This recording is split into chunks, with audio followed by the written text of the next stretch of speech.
You're listening to the Free to Be Mindful podcast, which provides bite-sized tips for busy parents, educators, and anyone working with kids. These real talk conversations focus on mindful living, mental health, and personal growth, helping all to learn, grow, and inspire with mindfulness in mind. I'm your host, Vanessa de Jesus Guzman, educator, licensed professional counselor, entrepreneur, and mom. I'm passionate about helping folks live life with peace of mind and ease of heart while not losing their, well, you know, here we go. Hello and welcome back to the Free to Be Mindful podcast. I hope that you're feeling good, looking good, and doing better in this world than you were yesterday.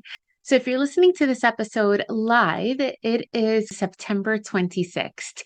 And two big things to celebrate today, as says in the podcast title.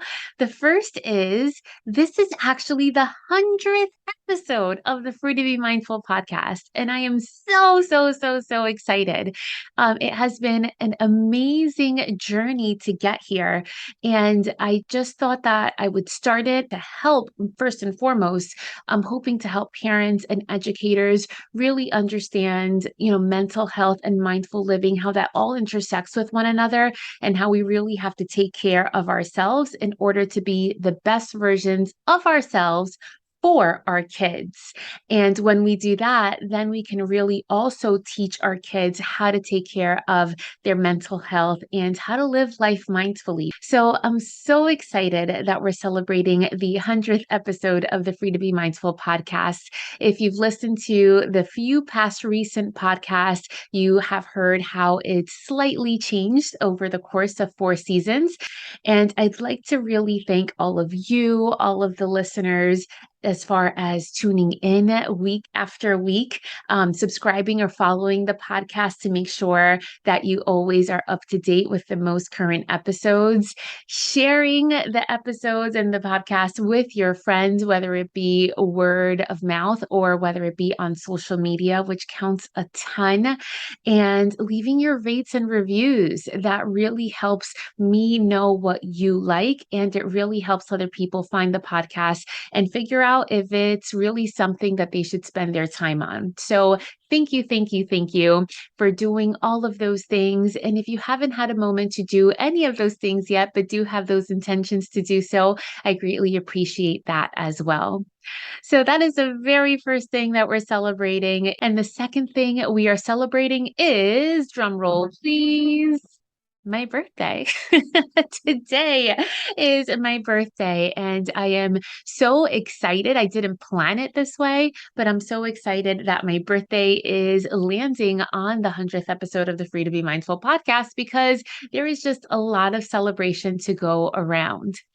And to be honest with you, I've been feeling some types of ways about this birthday. I'm not really quite sure why that is, but I've been doing a lot of reflecting when it comes to celebrating my birthday this year.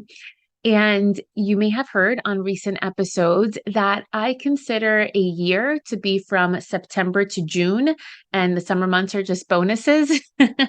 And that is because of spending 18 years as an educator, 36 years overall, is being in school since I was 4 years old.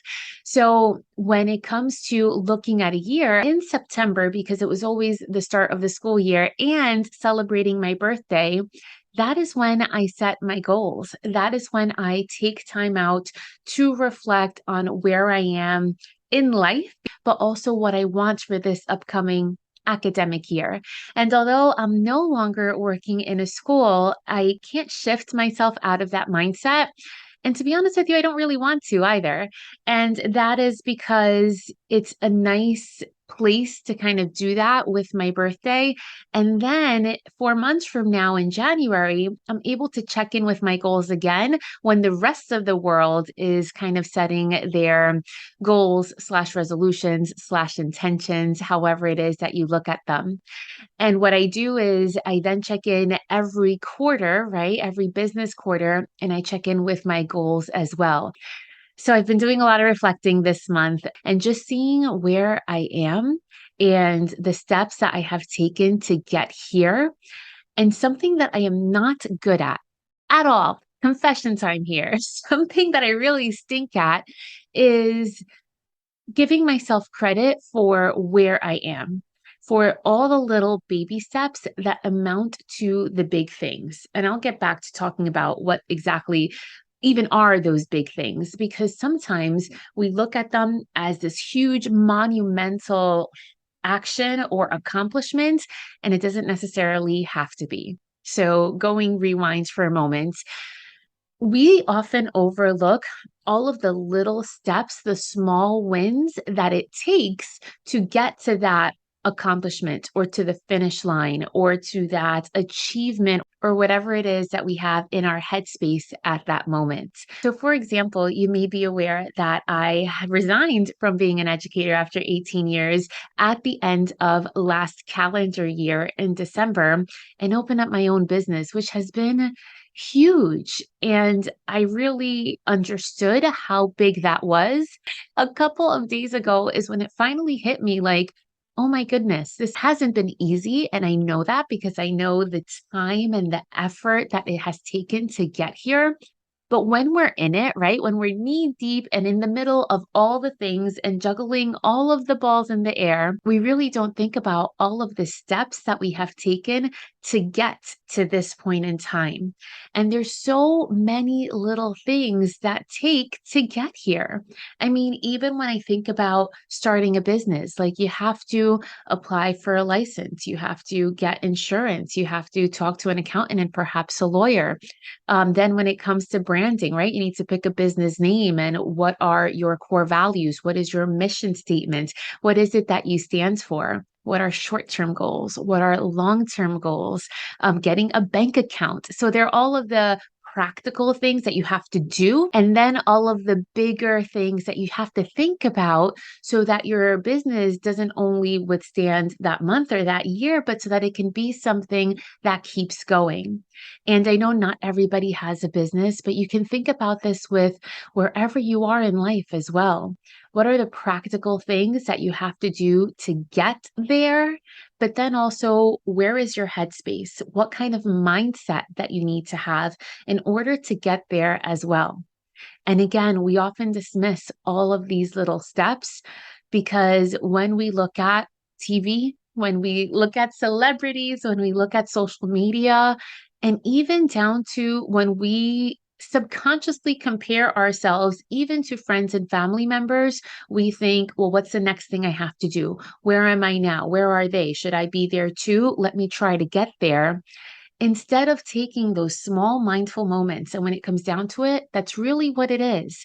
Taking these small mindful moments to pause, to breathe, to reflect on, wow, what have I done? Is that the course that I want to be on? If it's not, how can I change courses to get back on track? And if it is, taking the small moment to celebrate that step before going on to the next.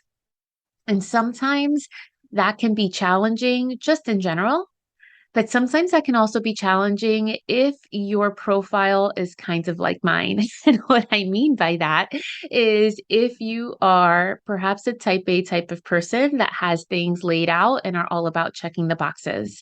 If you are the type of person that is described as a perfectionist. Ooh, that's me too. If you identify with being an Enneagram 3, that's me too. And if you don't know what Enneagrams are, by the way, there is an episode coming up about that so that you can learn more about it. So if you fall under this umbrella, under this profile, you most likely have the mindset of achievement, achievement, and achievement. And it's almost as though it's not enough for you as far as reaching that first accomplishment, right? Of that first bar of expectation that you have for yourself. Because when you've reached it, you're like, all right, good, check. What's next? And then when you reach the next one, all right, fine, that's done with. What's next? And I have found myself in that area, in that space for quite some time. And that's something that I am personally am working on. And I wanted to share it with you because perhaps it can help you too. So, thinking about the past few years and what I have done to get to where I am now, I mean, and this is not in a braggadocious way, by the way. This is truly coming from a place of reflection and working on personal growth and always learning and growing as a person. But guys, like I was on the Today Show, like national TV. I've been on Univision, national TV. And that's something that's like, all right, that was cool. How can I do that again? All right, that was cool. Let me go back to my regular scheduled programming and make sure that I'm, again, checking off the boxes that I have for myself. And I don't always pause and just think, like, girl, you were on national TV. Like, how many folks can say that, you know? And it's not about a comparison thing of like, well, other people can't say that. It's about that's something that I've thought about from when I was in my college days. I don't know if I've ever shared with you. I remember being a sophomore in college, and I remember thinking, well, I want to major in elementary education and in communications. And when I was asked why, I said, because I want to be the first Latina on The View. And I mean, Rosie Perez beat me to it. It wasn't an actual goal that I had, like wanting to get there because I didn't major in communications, because I listened to my heart. And my first always dream has always been of working with kids because I know that that's just what I'm good at. And I couldn't major in education and communication anyway, because the rules were that it was either psychology, which that's what I ended up doing, or a teachable area like math or English or history, so that you can then be certified in both areas. But that was something that I had in my mind back in sophomore year in college. So I must have been like 19 or so. And then here I was decades later being on national television, even if it was for just a short segment, but it was almost a dream that I forgot that I had. And then when I accomplished it, then it was kind of like, all right, cool, moving on. It's a lot bigger than that.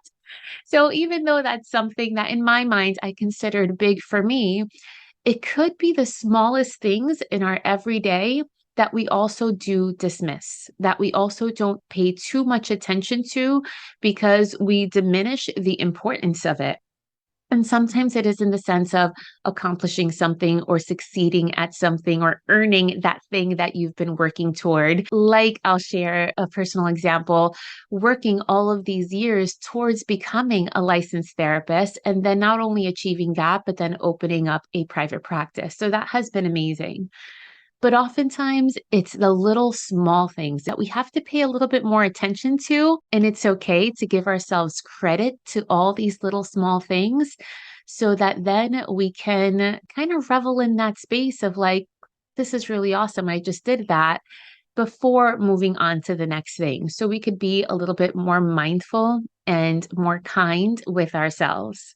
So, what are these small things that I keep talking about? It could be not hitting snooze and actually getting up when the alarm goes off. And does that seem not important? It may seem like that, but think about how often you did hit snooze and then you wanted to get up to perhaps do a gratitude practice or to perhaps work out or to perhaps get started on that book that you're writing or who knows, whatever it is, and you hit snooze and you hit snooze and then you didn't get to those things, right? So even the fact that you don't hit snooze, that you got up and that you were working toward the intention that you set for yourself that morning, that is indeed an accomplishment. If you meal prepped that morning or perhaps that weekend and had your meals ready for that week so that you didn't have to order out if that's a goal that you have, that is an accomplishment. If you were able to put your phone down and away to have some playtime or to have a conversation with your kids, and even if you got to learn something new about your kids or maybe about your kids' classroom, that is an accomplishment. If you call that friend that you hadn't spoken to in a long time, and sometimes who calls nowadays, right? But even you think about people, and sometimes your life is so busy that it's just the thought and it comes and goes. So perhaps if that day you took out the time and just sent them a quick text of, hey, I'm thinking about you. I hope all is well. That is an accomplishment. And then the next step after that would be if you actually set up a brunch date or something of just catching up with somebody instead of, again, just leaving the thought there, you actually put some action behind it. That is an accomplishment. There's so many things, my friends. Like if you wash the dishes when you needed to, if you put the clothes away after doing laundry, if you actually cleaned your house, or if you said, you know what, I don't have time to spend on that, I'm going to get a cleaning service in order to make this time for me and then leave that to somebody else so that my time could be better spent to accomplish my goals. These are all everyday examples, and hopefully you related to at least one of those. And there's so many more examples that I'm sure you can think of for yourself that are small wins that are helping you reach your big goal. And I talked a lot about their doing things, really, actionable items. But oftentimes it's also just having a positive mindset, letting go of irrational thoughts, being in a better space so that you can do all of those actionable items. So if you are a person that leads more towards being a little more anxious than usual, if you are able to breathe through those moments and just talk to yourself and say, I'm really safe right now. Everything is okay. I'm going to breathe and let this thought go. That is an accomplishment. If perhaps you are not in a good space in your life right now, and you just got out of bed and were able to take a shower, that is an accomplishment. If you were a new mom and made time for yourself to take a 5-minute shower, that is an accomplishment. So it's not always the actionable things of achieving something. Sometimes it's also what headspace you're in so that you are in a better place to achieve the things that you want to achieve. So I have 2 challenges for you this week. The first is to create space to kind of reflect on, are you where you'd like to be right now? And if you're not getting down on pity, not getting upset with yourself, but just making space so that you can set your intentions and then making the space to check in with yourself on those intentions or on those goals to see where you are and what you need to do in order to get there. And the second challenge for you is to celebrate those small wins. It could be just getting to work on time. It could be going to sleep when you said you were going to bed. It could be, I always say, drinking your coffee while it's still hot and doing little things at a time, not making a list a mile long and then wondering why we can't get to everything because it's impossible to get to everything all at once. But making small baby step goals for yourself and then taking out the time to celebrate. I again thank you so much for celebrating the podcast and my birthday with me. And I invite you to stick around for the short guided meditation. So right now, regardless of where you are or what you're doing, take a moment to reflect on the message you just heard. Think about what is something small that you are really proud of. What is something that you can celebrate, even if it's in your mind by yourself?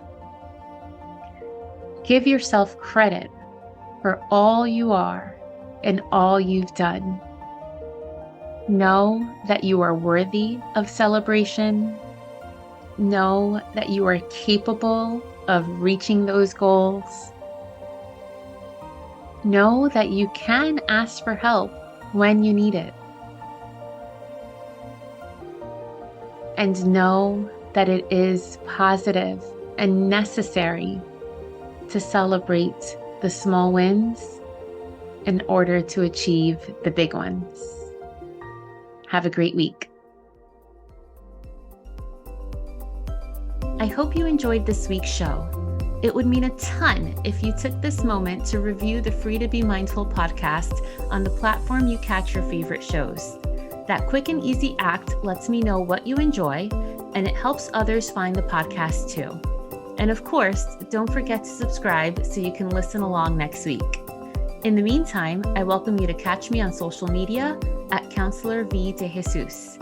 And as always, remember, in a world where you are free to be anything that you want to be, you are always free to be mindful. Catch you next week.